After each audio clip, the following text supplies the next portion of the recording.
Now let me give you a little simple formula for goal setting. Okay? We take 2.5 hours on the weekend for the whole 10-year plan. We don't have time for that tonight. But let me get you started with a little simple formula Mr. Shoaff gave me. And maybe this will be helpful. First of all, I've divided goals into two parts. First is long range. Long range goals. That's your dreams. Your dreams for the next 3, 5, 10, 20, 30, 40 years. Actually, the rest of your life. Your dreams. You've got to keep dreaming. Ronald Reagan, president, said to the joint session of Congress a few weeks ago, "The Republic is a dream. And if we don't keep dreaming, we will lose the Republic." Your better future is a dream for yourself and for your family. Where do you want to go? What do you want to do? What do you want to be? What do you want to see? You've got to dream dreams. There's a Bible phrase that says, without dreams and visions, people perish. You've got to have something to go for that inspires the heart and the soul. Dreams. From the children of Sanchez, it says, take the crumbs from starving soldiers, they won't die. Take the bread from hungry children, they won't cry. But without dreams, we all will die. You've got to dream. Don't lose your dreams for yourself, for your future, for your family. The dreams of love and enterprise and travel and doing things, becoming something unique on your journey here. Don't lose your dreams. Do some dreaming. That's long-range goals. You've got to have those. So that's number one. Here's the second part of goals, short range. Short-range goals. That's your goals for tomorrow, this week, this month, this year, the immediate future. We call these confidence builders. Because if you set up something short-range, go for it, get it, latch onto it, work hard, accomplish it. That starts building your strong feelings to go for your dreams. Now, I've divided goals into three categories. Here they are. Number one is economic. That's your goals for money, income, business, profits, production. Economics. Make sure you've got your economics well planned. Economics plays a major role in everybody's life. Economics is major, which means it ought to be meticulously well planned for tomorrow, this week, this month, this year, long range. What if you asked somebody tomorrow if you could see their meticulously well-planned list of economic goals? What would they probably say? They say, you some kind of a nut? You must be weird. Hey, I found out what success is. Success is doing what the failures won't do. Make sure you've got your economics well planned. It'll put you in the top 5%.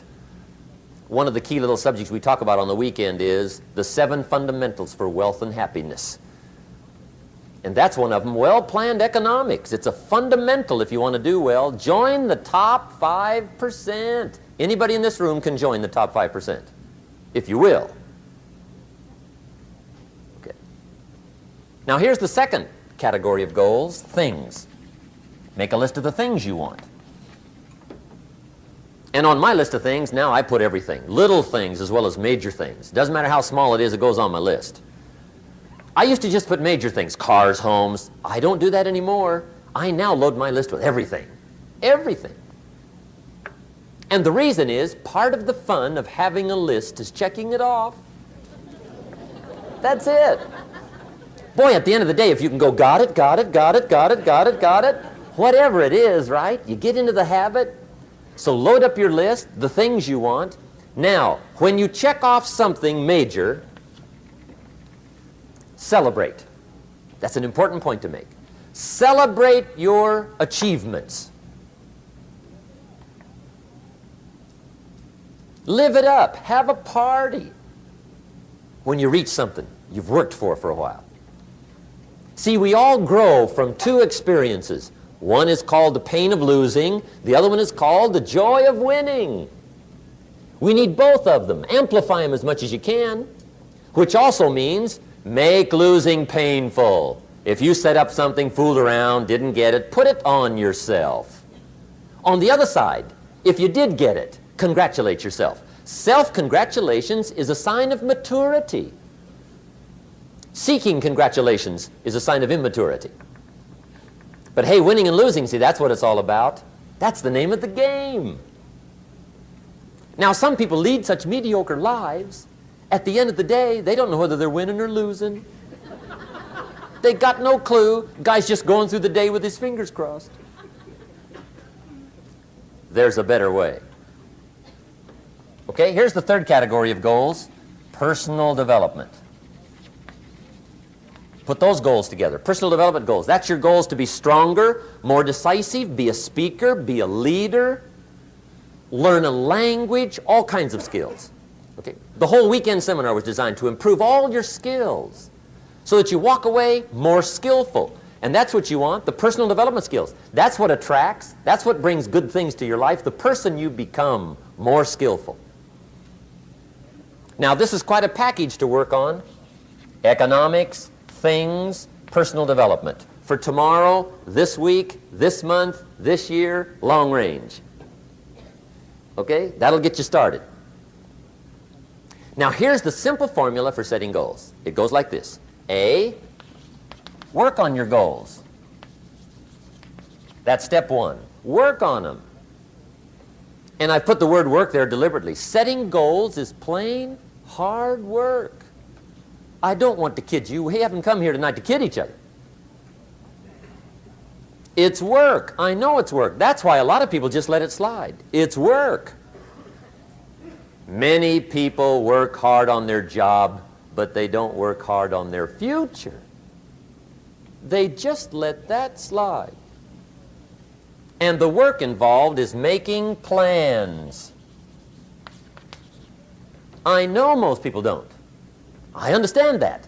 But don't let that be you. Guy says, well, yeah, you work where I work, but the time you struggle home, it's late. You got to eat a bite of supper, watch a little TV, get to bed. You can't sit up half the night. Plan, plan, plan. And the guy's behind. Good worker, hard worker, sincere. But you got to be better than sincere, working hard. You got to be better than a good worker. You got to be a good planner. Somebody once wisely said, the people who fail to plan are planning to fail. Well said. So work on your goals. Here's step two. Write your goals down. That's so important. I teach my staff around the world, put your goals in your journal.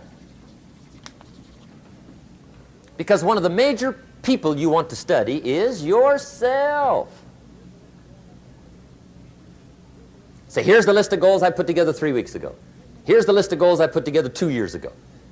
Here's some of the changes I made, rearrangement of my priorities. I scratched these off, I put these on, I've gotten these. Study your accomplishments, study what your desires are. Put them on paper, write them down.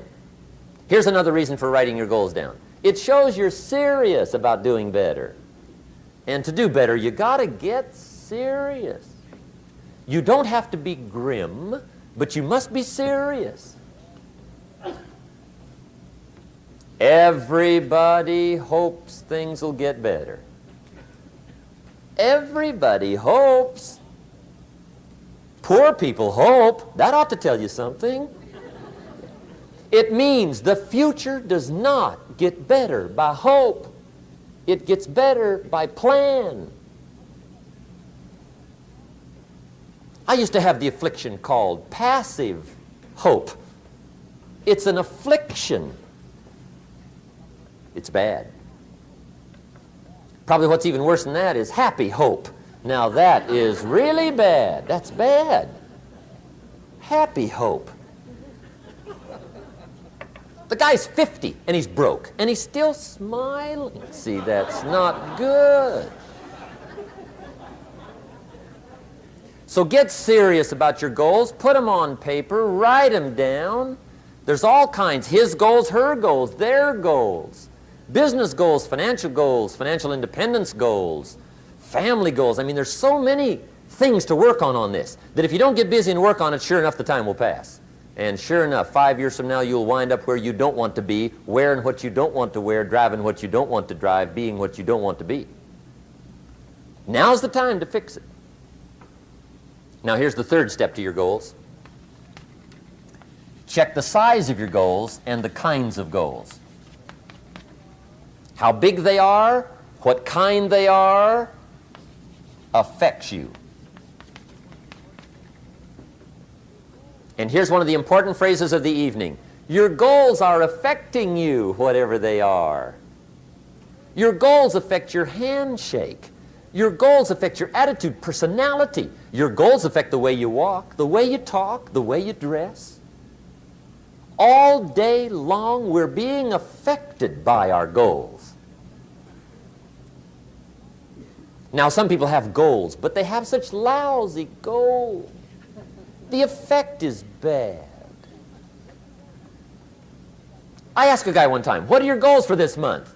The guy said, look, if I could just scrape up enough money to pay these lousy bills. That was his goal. I'm not saying it isn't a goal. It's a goal, but it's such a lousy goal, the effect is bad. You don't jump out of bed on Monday morning and say, oh boy, another chance to go out and scrape up the money to pay my lousy bills. See, you don't do that. Usually you say, oh, not another Monday.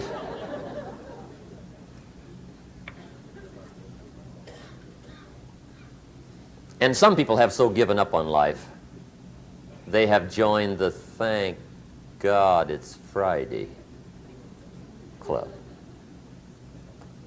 How sad.